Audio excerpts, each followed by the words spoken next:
Bago tayo mag-analyze ng kahit anong data gamit ang DMAIC framework, we really have to ask ourselves, mapagkakatiwalaan ba talaga ang mismong pangsukat natin? That's exactly what Measurement System Analysis or MSA is all about. Dahil sa Lean Six Sigma, walang kwenta ang pinakamagandang solusyon mo kung invalid naman ang naging basehan mong numero during the measure phase. Sa explainer module na ito, we'll quickly run through 5 critical areas of data integrity: system validity, repeatability and reproducibility, handling attribute data, attribute agreement analysis, and finally, the strict 90% rule. Let's dive right into part 1, Measurement System Validity. You see, ang MSA ay hindi lang tungkol sa pag-check ng physical device.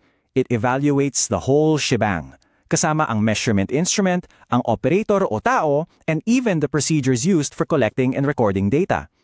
Imagine you're running a massive logistics operation. Kapag tinimbang mo yung mga packages para i-compute ang shipping fee, dapat eksakto at pareho ang reading kahit sa ang warehouse facility pa yan dumaan.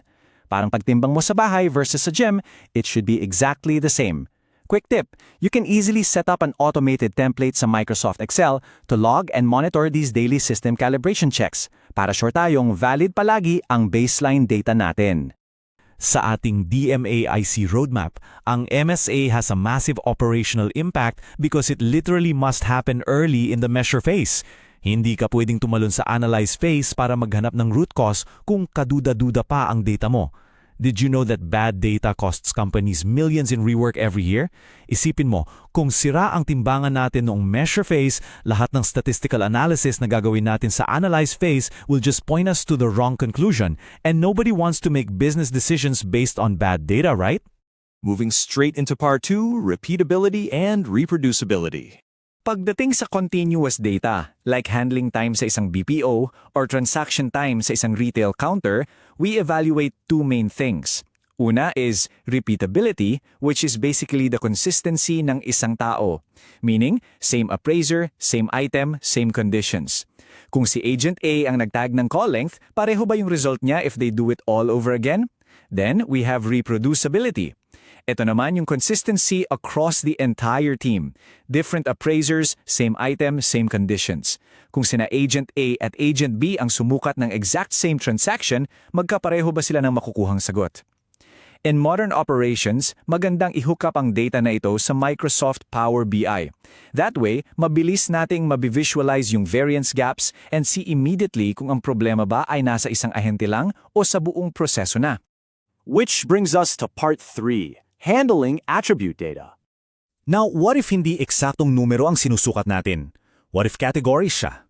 Sa mga malalaking operations like a GCash Customer Support Center or Jollibee Delivery Hotline, we deal a lot with categoriton or attribute data. Ang flow niyan, may papasok na customer call, sasagutin ito ng mga reps na sina John o Mary, and then bibigyan nila ng reason code tulad ng late delivery o system error. The catch here is that this relies heavily on human judgment. Kaya realistically speaking, mas prone ito sa pagkakamali compared sa paggamit lang ng simpleng stopwatch o timbangan. And whenever human judgment is involved, ang laki ng operational impact ng appraiser inconsistency. Sa reproducibility, pwedeng itag ni John yung parehong delivery complaint as code A. Tapos si Mary naman, code B ang nilagay. Magkaiba sila ng intindi sa patakaran. Sa repeatability naman, pwedeng itag ni John yung reklamo as code A ngayon, pero the next day, nung tumawag ulit yung same customer, code L na ang inilagay niya. Hindi siya consistent sa sarili niya. Imagine the absolute chaos this causes sa customer service data natin, lalo na kung the answer they both gave is actually wrong kapag ginumpara natin sa judgment ng isang process expert. So, how do we systematically test and fix these inconsistencies? That's our part 4, Attribute Agreement Analysis. Ito ang step-by-step LSS procedure natin para dyan. First step, pipili tayo ng 20 hanggang 25 items na meron ng known standard o expert's answer. Pangalawa, magko-conduct tayo ng blind study. Crucial ito para walang bias at hindi alam ng appraisers na tinetest pala sila. Pangatlo, bawat item ay dapat i-measure ng 2 beses nang hindi bababa sa 2 appraisers. Sa mga actual deployments natin ngayon, a highly effective way to do this is by using Microsoft Forms.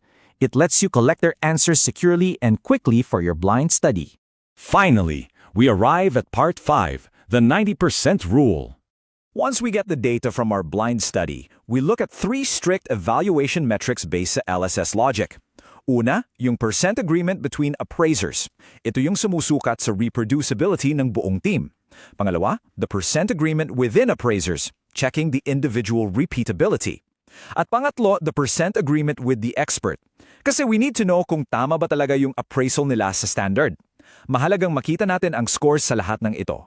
Because honestly, kahit mag-agree ang buong team sa iisang reason code, kung mali naman ito kumpara sa sinasabi ng expert, palpak pa rin ang measurement system natin. And here is the absolute non-negotiable rule natin sa Lean Six Sigma operations. Lahat ng percent agreements na nabanggit natin must pass the 90% mark, or mas mataas pa. No compromises, guys. Ito yung nagbibigay sa atin ng mataas na statistical confidence. Kung nasa 80 or 85% lang kayo, it literally means hindi reliable ang measurement system ninyo.